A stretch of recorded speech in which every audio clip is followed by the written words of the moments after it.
Queridos irmãos, a graça e a paz de nosso Senhor e Salvador Jesus Cristo.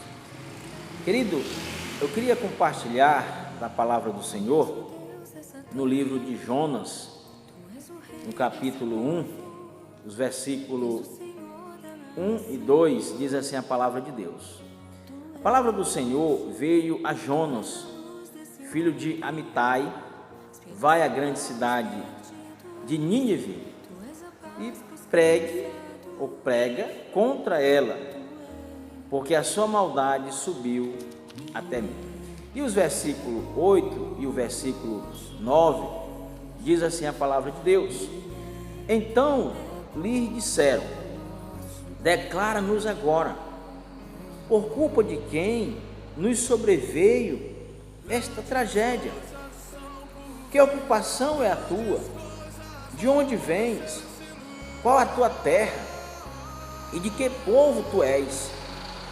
Ele lhes respondeu: eu sou hebreu, adorador do Senhor, o Deus do céu, que fez o mar e a terra seca. Senhor, nosso Deus, nosso Pai, estamos diante da tua palavra, Senhor.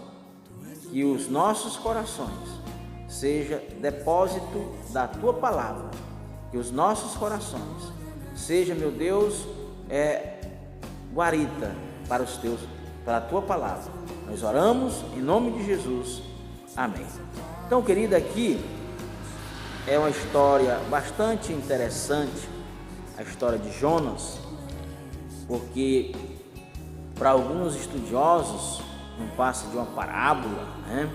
Para alguns não acreditam na veracidade deste fato, mas eu acredito sim que Deus possa ter usado esse profeta, embora ele não querendo pregar para aquele povo, mas eu acredito sim que Deus possa ter enviado aquele peixe, aquele grande peixe, para engoli-lo. E aqui no capítulo 1, percebe-se que Jonas tentou fugir da presença do Senhor. Jonas tentou fugir daquilo que Deus queria que ele fizesse. O destino de Jonas, o caminho que Deus queria para ele, era que ele fosse até a cidade de Nínive. Mas Jonas, tentando fugir, foi para Tarsis. E Jonas, por querer desobedecer ali os planos de Deus, aquela embarcação a qual ele estava ali presente, veio uma grande tragédia, veio um grande vento, veio uma tempestade, e os marinheiros, as pessoas que estavam ali, os marinheiros, começaram a ficar com muito medo, ficaram em pânico, ficaram sem saber o que fazer, começaram a jogar no mar aquilo que era pesado, e aí começaram a clamar pelos seus deuses, e os seus deuses não ouviam o clamor deles, porque eram deuses falsos, eram ídolos. Ídolos não podem fazer milagre, só quem faz milagre é o Deus vivo, é o Deus verdadeiro.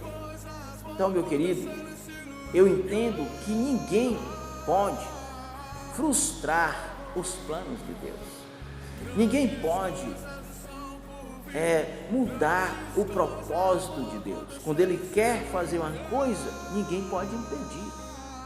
Então, creia nesta palavra, ninguém pode impedir os planos de Deus nas nossas vidas. Jonas até tentou fugir. Olha que Jonas, ele mesmo relata que ele era hebreu, que ele era um adorador de Deus. Então, querido, aqui muitos estão dentro dos templos, ou até mesmo pessoas que se consideram adoradores, mas que por algum motivo, por alguma emoção, vamos dizer assim, por algum passado seu, ou algo que ele pensou ou deixou de fazer, impede desse adorador avançar, impede desse adorador servir da maneira correta, impede desse adorador dele fazer a vontade de Deus. Muitas das vezes somos seres humanos. A Bíblia diz que Jonas era profeta de Deus, e o profeta de Deus tentou fugir da presença do Senhor.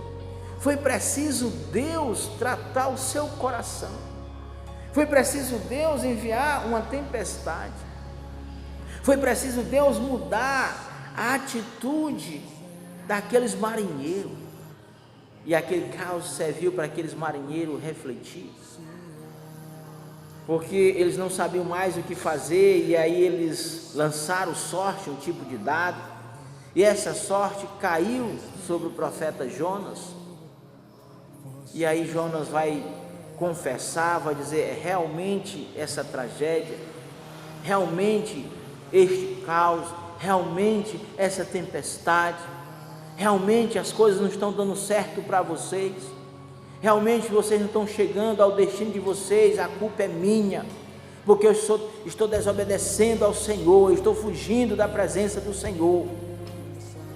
E aí os marinheiros disseram: agora o que é que nós vamos fazer? Jonas tinha todas as respostas. Tem muito crente, querido, que está fazendo as coisas erradas, tem as respostas, mas continua no erro.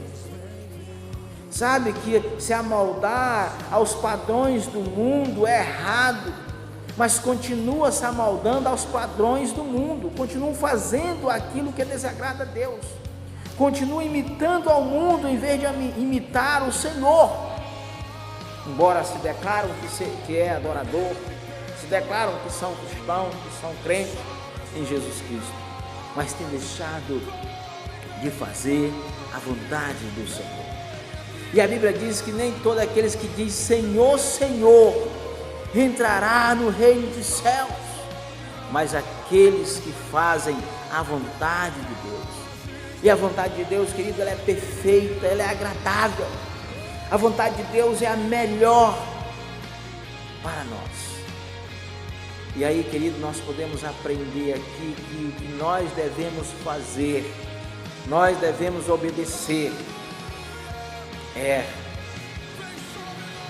a vontade de Deus. A vontade de Deus precisa ser prioridade na nossa vida. Os valores, os princípios do Senhor precisam ser prioridades na nossa vida. Nós não devemos abrir mão jamais da devocional, da nossa leitura da palavra do Senhor. Então, querida, aquela tragédia era por causa de Jonas, por causa da atitude daquele profeta que tentou fugir de Deus, que tentou fugir da presença de Deus.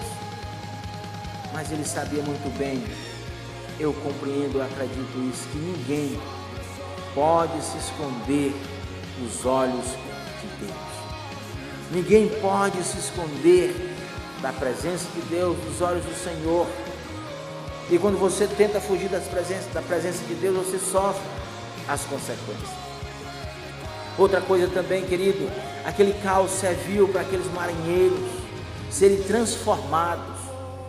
Então eu acredito também que este caos, que esta pandemia, que esse momento de dificuldade servirá para que as pessoas se arrependam dos seus pecados, para que as pessoas creiam que só existe um caminho, só existe uma verdade. A Bíblia diz, no Evangelho de João, capítulo 14, verso 6, disse Jesus: eu sou o caminho, a verdade e a vida. Ninguém vem ao Pai a não ser por mim. Então, querido, quando aqueles marinheiros jogaram Jonas no mar, a tragédia cessou. Aí veio a bonança.